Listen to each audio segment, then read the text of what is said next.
Hello and welcome back. So this is an overview lesson for our sample Angular 5 application section, and we are going to talk about the requirements and what we are going to build by the end of this section.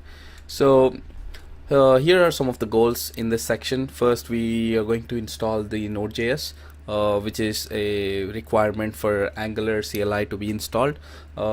Then we are going to install the Angular CLI itself, and we are going to create a sample application using the Angular CLI, and we are going to tweak that sample application which Angular CLI gives us by changing some stuff just to get a feel of using our own application.